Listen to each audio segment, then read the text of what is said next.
Bom dia, ouvintes da Rádio Assunção Cearense. Bom dia, internautas do blog do Edson Silva. Estamos começando agora o nosso programa, o blog do Edson Silva, na Rádio Assunção Cearense. A Assembleia Legislativa do Estado do Ceará agora tem um avião jato à disposição do gabinete do seu presidente, Evandro Leitão. No Diário Oficial de ontem, do Estado do Ceará, está publicado o extrato de contrato de número 38 deste ano de 2023. É um contrato feito, assinado pela diretora-geral da Assembleia Legislativa, a Sávia Maria de Queiroz Magalhães, com a empresa Terral Táxi Aéreo Limitada.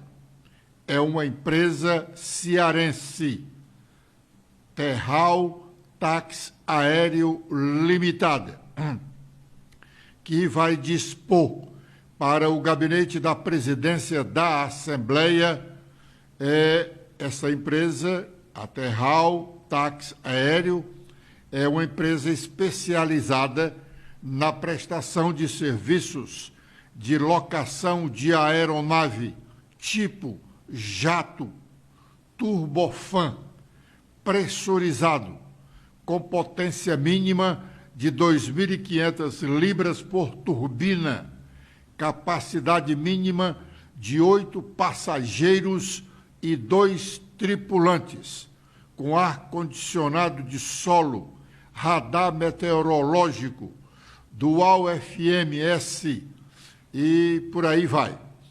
Esse contrato inicial, celebrado recentemente pela Assembleia e publicado ontem, tem o valor inicial de R$ 3.600.000 para a prestação desses serviços. Isso não significa dizer que serão gastos apenas esses R$ 3.600.000, mas seja tanto quanto dinheiro precisar para pagar as viagens, porque as viagens são medidas em quilômetro rodado. Uma viagem para Sobral tem um preço, viagem para Brasília tem outro preço, para o Rio Grande do Sul outro preço e até para o exterior, óbvio, que é por quilômetro rodado. A propósito de contratação de avião, de passeio de autoridades públicas, hoje o jornal O Estado de São Paulo publica uma matéria sobre a utilização de aviões da FAB, da Força Aérea Brasileira, pelos ministros do governo do presidente Lula. Os ministros têm poder, autoridade para requisitar aviões da FAB para suas viagens. Eles precisam justificar as viagens, inclusive para as suas folgas de fins de semana nos seus estados de origem. Pois bem, nessa matéria do jornal O Estado de São Paulo, não consta da relação dos que mais utilizam os aviões da FAB para os seus fins de semana, não consta o nome do ministro cearense da Educação, Camilo Santana, para os seus fins de semana no Ceará. Como não consta, essa matéria contribui para dar ares de veracidade os comentários entre os adversários de Camilo Santana na política cearense, de que ele, Camilo Santana, tem utilizado para suas viagens de folga ao Ceará o avião alugado pelo gabinete do governador Eumano de Freitas. Tanto o número de viagens que essa aeronave tem feita para justificar os milhões de reais gastos pelo gabinete do governador com o avião que fica à sua disposição, um avião da empresa paranaense chamada de Executive Air Táxi Aéreo. Segundo comentários outros, quem também muito utiliza essa aeronave paga pelo gabinete do governador do Ceará é a senadora Augusta Brito.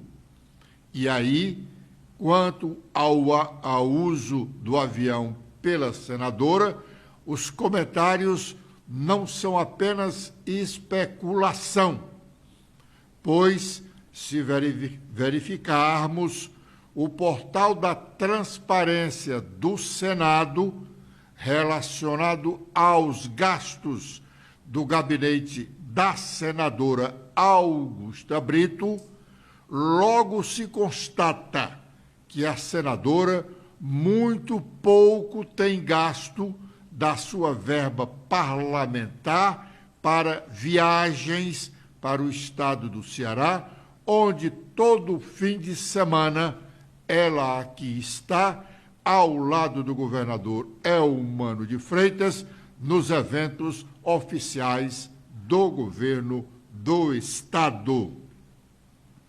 O Tribunal Regional Eleitoral cearense está fazendo o registro dos candidatos aos cargos de conselheiro tutelar no estado do Ceará, cuja eleição ocorrerá no dia 1º de outubro próximo, coincidentemente, o primeiro domingo daquele mês.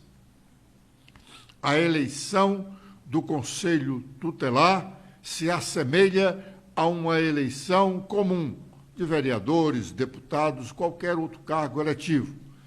Todo eleitor, em dia com a sua situação eleitoral, pode votar para a escolha de conselheiro tutelar. Os eleitos terão um mandato de 4 anos e cada um ganha, aqui em Fortaleza, mensalmente R$8.000. O número de candidatos ao Conselho Tutelar neste ano será bem menor que nos anos anteriores, em razão de uma mudança que ocorreu quanto à exigência para cada candidato, inclusive o de grau de instrução e a prova de conhecimentos que será feita, que, por sinal, já foi feita, como exigência primeira para a candidatura. Em alguns municípios cearenses, é muito pequeno o número de candidatos, o que exigirá uma eleição suplementar logo depois do dia 1º de outubro, pois cada conselho tutelar tem que ter, ao menos, 5 conselheiros e 5 suplentes. Em Fortaleza, serão eleitos 60 titulares e 60 suplentes, porque em cada uma das 12 regionais de Fortaleza há um conselho tutelar. A remuneração dos conselheiros de Fortaleza, como já dissemos, R$8.000, é a maior do Ceará. Na maioria dos outros 183 municípios cearenses, a remuneração do conselheiro tutelar é de apenas um salário mínimo. Em maio passado, Neste programa, nós entrevistamos um dos líderes do movimento de conselheiros tutelares do Ceará, o Eulógio Alves de Melo Neto. Vamos ouvir parte do que ele disse naquela ocasião. O Eulógio, financeiramente, qual é a vantagem de um conselheiro? Varia de município para município, de conselho para conselho, o que é? Aqui em Fortaleza, por exemplo, e um exemplo de uma outra cidade pequena no interior. Vou lá para Carnaubal. Lá na Serra da Ibiapaba. Fronteira do Piauí. Né? Ali, depois de Camusim. Um salário mínimo. É importante, Edson, deixar para o seu público que o direito violado lá em Carnaubal é o mesmo daqui. Lá a população é infinitamente talvez até a criança menor, tenha maior prejuízo lá do que é propriamente aqui. por falta de políticas públicas. A falta da política pública no município gera mais violações. Falta de assistência. Sim, lá é um salário mínimo. Salário mínimo. E muitos outros municípios E devem ser muitos isso. outros. E Fortaleza é o segundo município, né, a capital que mais paga bem. Todas as capitais brasileiras, das 27, 26 estados. Isso com o advento que o prefeito assinou agora, dando inclusive uma ajuda de custo, né? E também o próprio alimentação, vale alimentação para os conselheiros, e vai chegar aproximadamente 8 mil reais para quem ganha um salário. A violação aqui é a mesma coisa do que em Carnaubal. Você ganhar um salário e ganhar aqui quase 7, né? Então a diferença é muito forte, né? E isso ainda há de ser maturado, ser repensado, alterar o estatuto para melhorar isso. Essa remuneração é a critério do prefeito do município? Exclusivo do prefeito. Ele quiser dar um salário, ele dá. Se ele quiser dar 5, ele dá. Como o prefeito Sarto acrescentou esses benefícios para a Fortaleza. Isso significa dizer que em Fortaleza nós vamos ter uma concorrência maior de candidatos? Olha, eu acredito que sim. Vai ser árduo, não vai ser fácil. Porém, o número de vagas cresceu, né? Aumentou, né? Para ser mais redundante aqui, o número aumentou, então vai ficar aí... Cinco conselheiros é suficiente para atender a um conselho num município que só tem um conselho? Não. Aqui em Fortaleza, 60, você disse, aumentou bem, mas 60 conselheiros. Se você dividir aqui centenas de bairros que nós temos... Se você for entender pelo número de habitantes, vamos fechar um número aqui, 2,5 milhões. A cada 100 mil, nós teremos que ter o quê? 25. Né? Temos 12, temos a metade. Então, é ineficiente ainda o quadro dos conselheiros tutelares em Fortaleza. O Supremo Tribunal Federal suspendeu ontem, mais uma vez, o julgamento de uma ação que quer definir a história da descriminalização das drogas. É um tema que está irritando o Senado Federal. Já como nós falamos ontem, esta semana ainda, alguns senadores protestaram publicamente no plenário do Senado contra esse julgamento lá no Supremo Tribunal Federal. Ontem, mais uma vez, esse julgamento foi suspenso. Stephanie. Olá, Edson. Olá, internautas do blog do Edson Silva. O presidente do Senado, Rodrigo Pacheco, definiu como um equívoco grave a possibilidade de discriminação do porte de drogas para consumo pessoal por decisão do Supremo Tribunal Federal. O julgamento nesse sentido foi retomado nesta última quarta-feira pelo tribunal e suspenso depois de 4 votos a favor da descriminalização. Segundo Pacheco, cabe exclusivamente ao Congresso Nacional discutir a questão e uma decisão do STF não pode ser contrária à lei vigente. Houve, a partir da concepção da lei antidrogas, também uma opção política de se prever o crime de tráfico de drogas com a pena a ele cominada. e de prever também a criminalização do porte para o uso de drogas, afirmou em plenário o presidente do Senado Federal. Pacheco classificou a descriminalização sem discussão no Congresso e sem criação de programas de saúde pública como invasão de competência do Poder Legislativo, ao se permitir ou se legalizar o porte de drogas para o uso pessoal de quem irá se comprar a droga, de um traficante de drogas que pratica um crime gravíssimo equiparado a hediondo. Ele cobrou dos ministros do STF a compreensão do papel da arena política e afirmou que o Congresso está trabalhando duramente pelo bem do país. Vamos ouvir o que ele disse. De fato, houve, a partir da concepção de uma lei antidrogas, também uma opção política de se prever o crime de tráfico de drogas com a pena a ele cominada, naquelas modalidades todas que estão na lei, e de prever também a criminalização do porte para uso de drogas.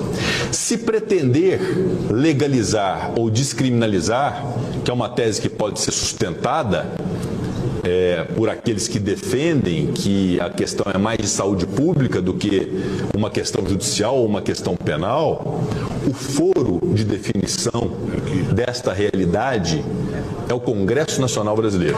De fato, eu soube agora da suspensão do julgamento pelo Supremo Tribunal Federal, já com 4 votos de ministros do Supremo em relação a essa descriminalização, mas o fato é que o grande questionamento em termos práticos quanto a isso é de que esta decisão judicial, num caso concreto de recurso extraordinário, que tem um efeito geral para toda a sociedade brasileira, indaga-se, ao se permitir ou ao se legalizar o porte de drogas para uso pessoal, de quem se irá comprar a droga? De um traficante de drogas que pratica um crime gravíssimo equiparado a hediondo.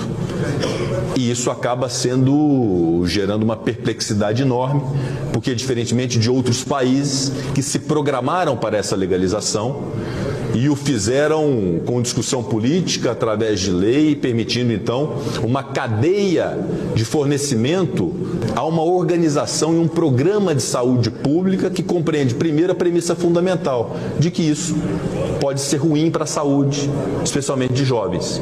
E em sendo é preciso que haja, obviamente, um controle desse uso, como há um controle de medicamentos, por exemplo. Portanto, eu considero que uma decisão num caso concreto de descriminalização de um tipo penal criado a partir de uma discussão no Congresso Nacional que elaborou uma lei, à míngua e sem a criação de um programa de saúde pública governamental a partir da discussão no Congresso Nacional, é uma invasão de competência do Poder Legislativo. Bom, agora é o momento de sabermos quais as nossas manchetes. Letícia. Olá, Edson. Olá a todos que acompanham o nosso programa desta quinta-feira com as atualizações feitas no nosso blog. Temos que Elmano e Sarto estabelecem grupo de trabalho para atuar em conjunto na área de saúde e segurança. Segundo o prefeito, a discussão se deu essencialmente sobre o estabelecimento de um grupo de trabalho formado pela Secretaria do Governo, da Prefeitura de Fortaleza e pelo chefe da Casa Civil do Governo do Estado, onde a partir de agora vão formar equipes técnicas, principalmente nessas duas áreas, para definir quais as parcerias devem ser mantidas. Também temos que deputada estadual afirma que a briga interna no PDT afeta a falta de funcionamento em centro de oncologia. A deputada doutora Silvana do PL cobrou o empenho de seus pares para sanar o problema e apontou a crise interna do PDT como responsável pela situação do equipamento de saúde. O programa de instalação de escolas em tempo integral no Brasil é destacado na Assembleia Legislativa. Foi ontem parte da fala do deputado estadual Fernando Hugo. Também temos que parlamentar nega ter pago hacker para invadir sistemas do judiciário. Conhecido como hacker do Vaza Jato, Delgatti foi preso preventivamente ontem por decisão do ministro do Supremo Tribunal Federal, Alexandre de Moraes, e Carla Zambelli negou. Agora, com os destaques nacionais, iniciando pelo Globo, temos que, ao tomar posse no Supremo Tribunal Federal, Cristiano Zanin assume relatoria de 520 processos, parte deles caros a Lula. O novo ministro herdou o acervo de Ricardo Lewandowski, que se aposentou antecipadamente no mês de abril. E essa cerimônia de posse, está marcada para ocorrer hoje, às 16h. Com as últimas da Folha de São Paulo, temos que Flávio Bolsonaro diz que Zambelli é vítima de tentativa tresloucada para atingir o seu pai, ex-presidente da República. O general Carlos Zambelli está experimentando um momento muito difícil. O seu mandato está ameaçado. Ontem, o voto do relator da Comissão de Ética da Câmara foi pelo prosseguimento do processo disciplinar, que pode concluir pela cassação do seu mandato. Fora do espaço da Câmara dos Deputados, ela sofreu uma busca e apreensão determinada pelo ministro Alexandre de Moraes, por estar sendo investigada num processo que é acusada de ter pago a um hacker para invadir o site do Conselho Nacional de Justiça. Ela nega as acusações. Vamos ouvi-la. No primeiro momento que eu soube que eu estaria envolvida em atos ilícitos, meu advogado, Daniel Bialski, protocolou na Polícia Federal uma petição dizendo que eu estaria inteiramente à disposição da Polícia Federal e do Judiciário para prestar qualquer tipo de esclarecimento. Então, foi com muita surpresa que eu recebi hoje a Polícia Federal na minha casa às 6h, com meu filho e minha mãe dormindo em casa, e em que foram apreendidos o meu passaporte, os meus 2 celulares e mais um HD que tem coisas da minha vida aqui do Legislativo, enfim, desses últimos 4 anos e meio de mandato. Tenho muita tranquilidade de dizer que o que eu tenho de relação com esse Walter Delgatti é que um dia eu o conheci saindo de um hotel, ele pediu meu telefone, eu dei o telefone, ele a cada momento mudava de telefone, ou então, quando falava, ele apagava as mensagens. Não gostava de falar por telefone, sempre queria falar ao vivo, mas foram poucos encontros, acho que 2 encontros, ou 3 no máximo, em que a gente conversou sobre tecnologia. Uma vez ele veio para Brasília, e foi a vez, inclusive, que eu tive que ajudá-lo financeiramente para ele vir para Brasília, porque ele não tinha recursos para vir para cá, em que ele disse que ele teria provas para poder apresentar e teria serviços a oferecer para o partido PL. Então, a gente levou ele até o Valdemar da Costa Neto, a gente fez uma reunião, e nessa reunião, eu já, sabendo de que ele era, enfim, uma pessoa que tinha bastante conhecimento nessa área, mas que eu não sabia como ele estava naquele momento, em que espectro ideológico ele estaria naquele momento, eu fiz assim que não para o Valdemar, por trás, para ele não contratar. Ele ofereceu o serviço de participar de uma espécie de auditoria das urnas eletrônicas durante o primeiro e segundo turnos. Então, depois disso, como é sabido de vocês, ele foi conhecer o presidente Bolsonaro, porque disse ele que teria muitas informações sobre tecnologia. A conversa foi privada, mas a pergunta que o presidente fez foi se as urnas eram confiáveis, e ele respondeu que nenhum sistema tecnológico é confiável. A partir dali, não houve mais qualquer contato com o presidente Bolsonaro. É mentira o que disseram a respeito do telefone, que eu teria colocado um chip novo e etc. Nunca fiz isso, nunca liguei para o presidente Bolsonaro para falar sobre qualquer tipo de assunto relacionado a isso. Então, a impressão que eu tenho é que estão tentando envolver o presidente através de mim, pelo fato de eu ser bastante ligado ao presidente. Bom, acho que a deputada Carla Zambelli devia estar preocupada com a defesa dela. Deixa que o Bolsonaro cuida da dele. E o governador do Rio Grande do Sul, que também é presidente nacional do PSDB, Eduardo Leite, voltou a falar sobre a reforma tributária. Essa reforma foi aprovada na Câmara dos Deputados no início do mês passado, mas até ontem, no fim do dia, não havia chegado ao Senado da República. A promessa é de que chegaria hoje. Ela precisa ser votada no Senado. E se os senadores fizerem alguma mudança, como admite-se que farão, a proposta de reforma tributária terá que voltar à Câmara dos Deputados.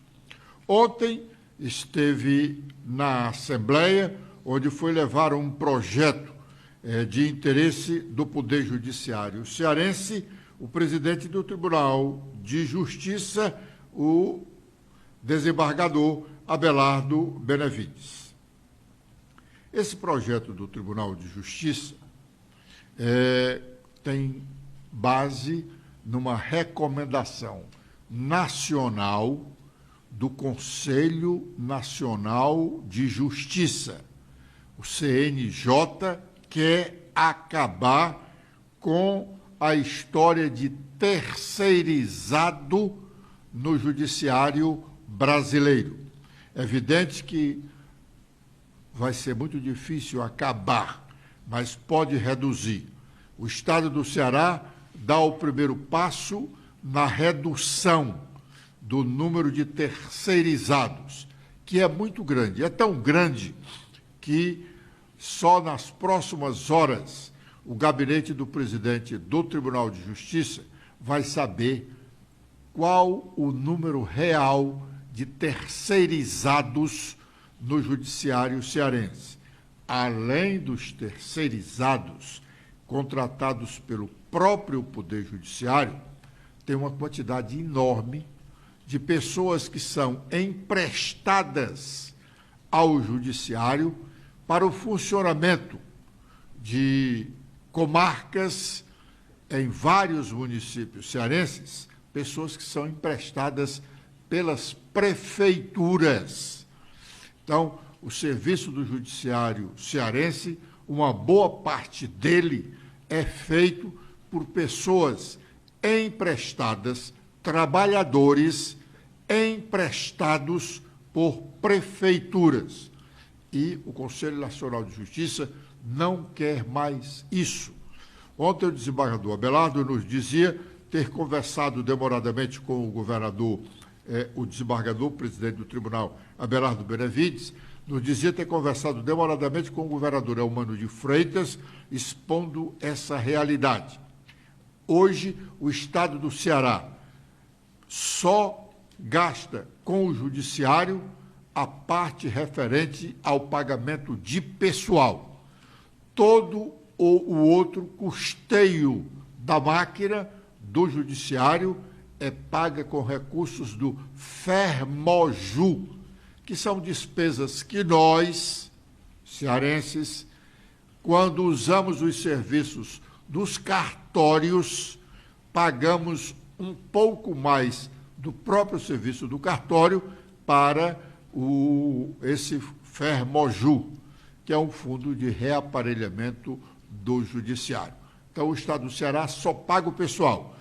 O FERMOJU paga todo o outro custeio da Justiça cearense. Com essa informação, nós agradecemos a honrosa audiência dos ouvintes da Rádio Assunção Cearense e internautas do blog do Edson Silva, prometendo estar de volta amanhã às 11h45 com a proteção de Deus. Letícia. Eu também faço meus agradecimentos a todos que acompanharam o nosso programa de hoje. Vocês podem ver mais notícias apontando a câmera do celular de vocês para este QR Code. Espero revê-los no nosso programa de amanhã. Até lá!